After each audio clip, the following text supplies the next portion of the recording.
Salam damai sejahtera, saudara-saudariku yang terkasih dalam Kristus Yesus.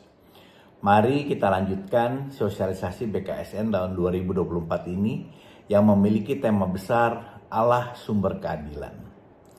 Setelah minggu lalu kita membahas tema yang pertama, Allah menjadi dasar pengharapan dalam kesulitan, maka sekarang kita berkesempatan untuk membahas tema yang kedua, yaitu kasih Allah memulihkan kemuliaan manusia. Kalau pada tema yang pertama kita diajak untuk menyadari kalau Allah itu baik dan Allah itu maha kuasa, maka sekarang kita semua diajak untuk selalu berani menaruh pengharapan kita kepada Allah yang maha baik dan maha kuasa tadi. Di sini kita juga diingatkan kalau Allah tentu tidak akan tinggal diam kalau melihat kita anak-anaknya, orang-orang pilihannya yang dipanggilnya, yang dikasihinya menjadi teraniaya. Kekuatan Allah yang tertata rapi akan mengembalikan kondisi yang tidak baik-baik saja itu, bahkan mungkin juga sudah rusak menjadi baik kembali dan teratur kembali. Kuncinya adalah kita mau percaya, kita taat, kita bertobat dan berserah kepadanya. Ingat, Allah kita adalah Allah yang cemburu, tapi bukan cemburu buta yang berbahaya, namun seperti cemburu dalam keluarga, cemburu tapi tetap penuh kasih.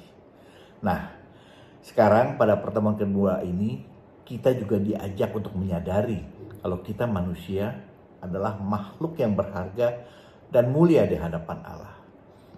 Karena kita semua diciptakan secitra dan segambar dengan Allah penciptanya. Tentunya kita juga tahu kalau Allah sendiri sangat mulia, bukan? Tapi seperti juga dikatakan dalam Roma 3 ayat 23, semua orang telah berbuat dosa dan telah kehilangan kemuliaan Allah.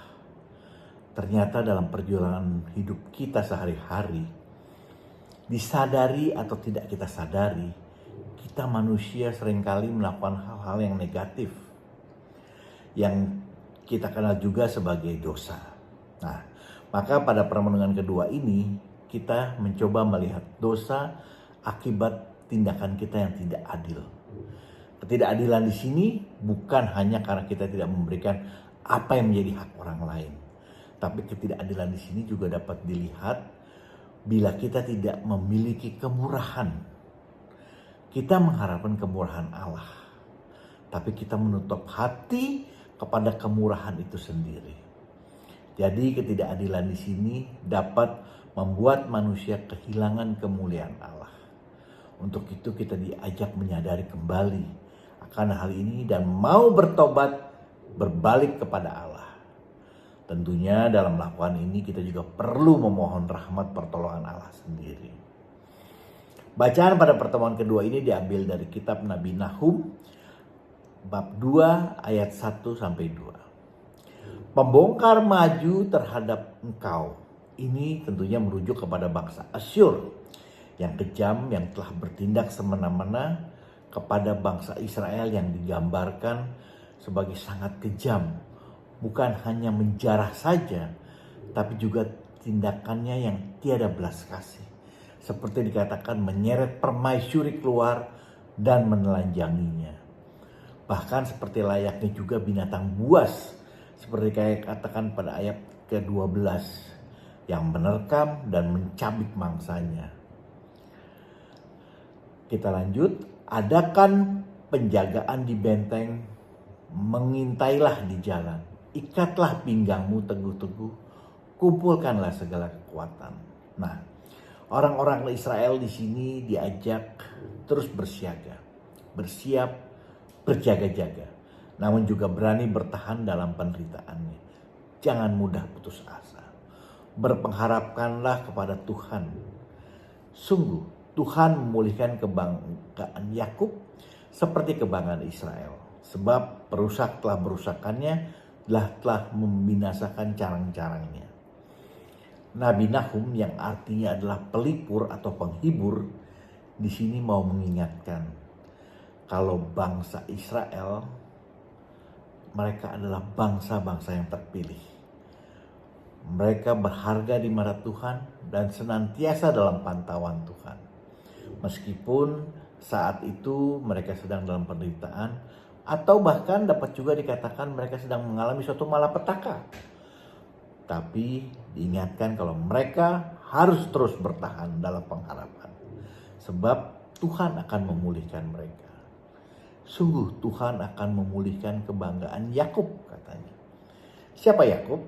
Kita tahu Yakub adalah anaknya dari Ishak, cucu Abraham. Sebelum namanya diubah Tuhan menjadi Israel, namanya adalah Yakub. Arti nama Yakub adalah licik atau penipu. Ingat, ayahnya sendiri Ishak, Yakub tipu. Saat ditanya, siapa namamu? Dia jawab, Esau. Kenapa?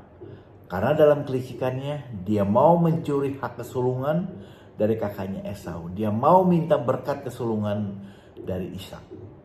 Ya, dia juga memperdayakan Esau sehingga dia bisa menukar hak kesulungan tadi dengan semangkuk kacang merah.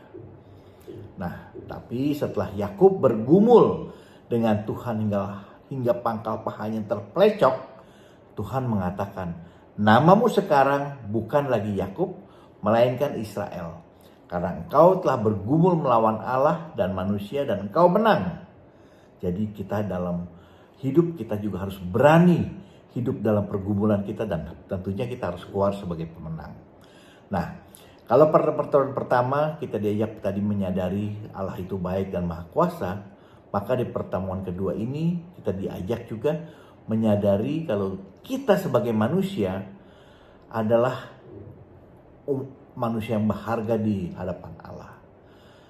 Apalagi kita ini adalah umat kesayangannya. Kita adalah umat pilihannya. Kita adalah Israel baru yang sangat dikasihinya. Kuncinya yaitu tadi, percaya dan taat. Tuhan juga menyadari kalau kita ini adalah umat yang lemah. Untuk itu dalam penderitaan kita terus harus siaga, bertahan dalam pengharapan. Juga selalu menyadari kalau Tuhan mengasihi kita dan Dia selalu mendampingi kita. Dia tidak akan pernah meninggalkan kita. Umat manusia ini tidak akan pernah ditinggalkannya sendirian. Dia pasti akan membela kita dari tindakan yang semena-mena.